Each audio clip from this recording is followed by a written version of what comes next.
Informasi pertama di Kompas Petang, Saudara. Kelompok separatis teroris di Papua kembali menyerang prajurit TNI di wilayah Distrik Gome, Kabupaten Puncak pada Kamis pagi.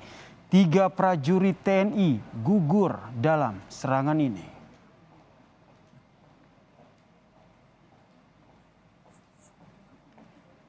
Personel Satgas Pamtas Mobile Yonif R 408 SBH terlibat kontak tembak dengan kelompok separatis teroris di Distrik Gome, Kabupaten Puncak, Papua. Kontak tembak pertama terjadi pada pukul 5.30 pagi waktu Indonesia Timur saat pergantian jaga. 3 orang personil Satgas Pamtas Mobile Yonif R 408 meninggal dunia.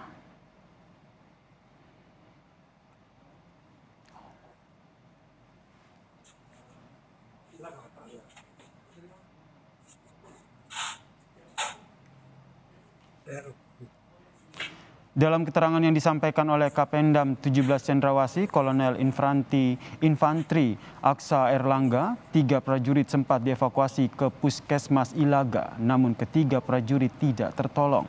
Sementara itu, Saudara, prajurit TNI lainnya masih dalam kondisi kritis.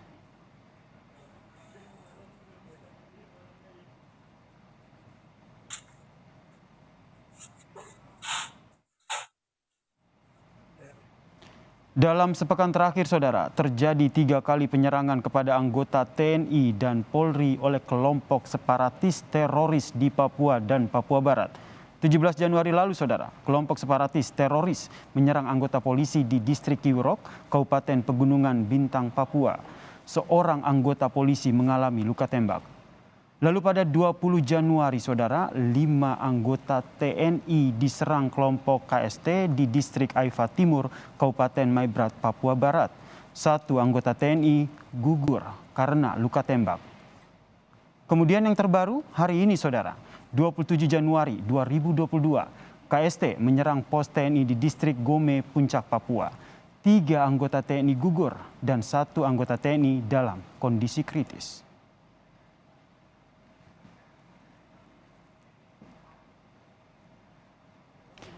Anggota Komisi 1 DPR fraksi PD Perjuangan TB Hasanuddin menyatakan strategi penanganan gangguan konflik di Papua harus dilakukan secara tepat. TB Hasanuddin menyatakan strategi TNI dalam penanganan Papua ini telah dibicarakan dengan Kepala Staf Angkatan Darat.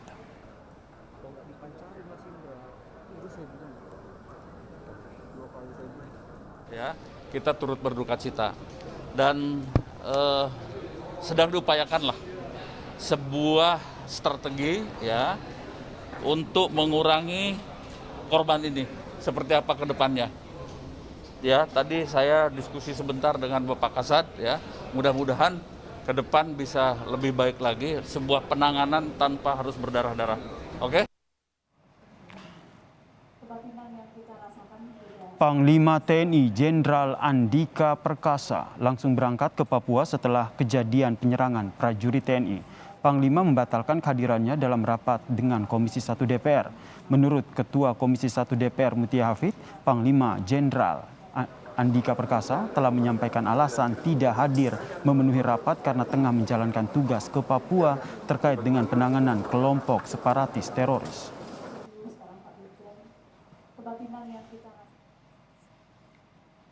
Kita hubungi jurnalis Kompas TV Vindi Rakmeni di Jayapura, Papua untuk mengetahui seperti apa perkembangan pasca penyerangan oleh kelompok separatis teroris di pos TNI di Puncak, Papua. Selamat petang, Vindi.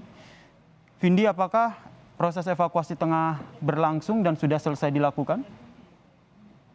Ya, selamat petang ya Nama dan juga saudara. Untuk proses evakuasi sendiri sudah dilakukan oleh personil TNI pada pukul 13 waktu Indonesia Timur, di mana 3 jenazah yang gugur akibat kontak tembak dengan kelompok kriminal bersenjata di Kabupaten Puncak sudah dievakuasi menuju ke Timika. Dan rencananya dari Timika, ketiga prajurit yang gugur ini akan dipulangkan ke daerah asalnya atau kesatuannya di Jawa Tengah.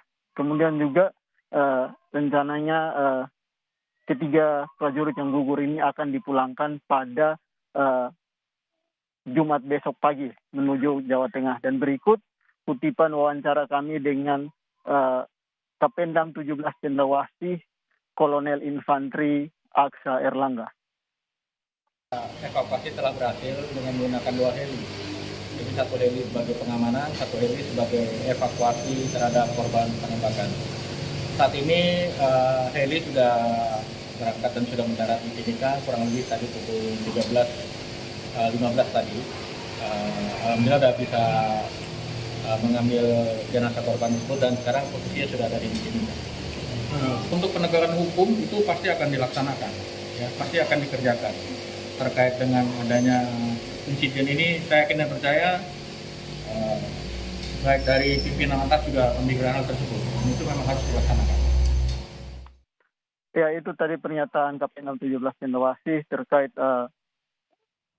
evakuasi ketiga korban dan juga rencana untuk pengejaran terhadap kelompok teroris Papua yang ada di Kabupaten Puncak. Kemudian dari 4 orang korban yang menjadi atau korban yang terlibat dalam kontak tembak yang terjadi tadi pagi, ada 1 korban yang mengalami luka kritis hingga saat ini belum dievakuasi dari Kabupaten Puncak menuju Timika karena kondisinya yang kritis sehingga saat ini masih mendapatkan perawatan di Puskesmas Ilaga dan diharapkan apabila kondisinya sudah cukup membaik maka akan dievakuasi ke Kabupaten Mimika untuk mendapatkan penanganan medis di Mimika. Yasir. Vindi, lalu bagaimana dengan pengejaran kelompok separatis teroris ini? Mengingat dalam 1 pekan penyerangan yang mereka lakukan ini sudah sebanyak 3 kali. Ya, untuk penanganan terhadap kelompok teroris Papua ini sendiri memang akan dilakukan dari pernyataan Kapten 17 Cendrawasih mengatakan bahwa pasca penembakan yang dilakukan ini personil gabungan dari TNI Polri akan diterjunkan untuk melakukan pengejaran dan penegakan hukum terhadap kelompok teroris Papua ini karena memang sudah sangat meresahkan bagi masyarakat di Kabupaten Puncak atau di Papua dan Papua Barat seperti itu. Kemudian juga untuk penanganan ini sendiri cukup menjadi perhatian dari Panglima TNI Jenderal Andika Perkasa yang dimana pasca penembakan yang terjadi tadi pagi rencananya Jenderal atau Panglima TNI akan bertolak ke Papua untuk melakukan evaluasi maupun untuk memberikan arahan kepada personil di Papua untuk melakukan penanganan pasca kontak tembak atau penembakan yang terjadi terhadap personil TNI di Papua maupun di Papua Barat. Yasir. Terima kasih jurnalis Kompas TV Vindi Rakmeni atas informasinya dari Papua terkait dengan lagi-lagi penyerangan yang dilakukan oleh kelompok separatis teroris. Ada 3 anggota TNI yang gugur akibat penyerangan ini.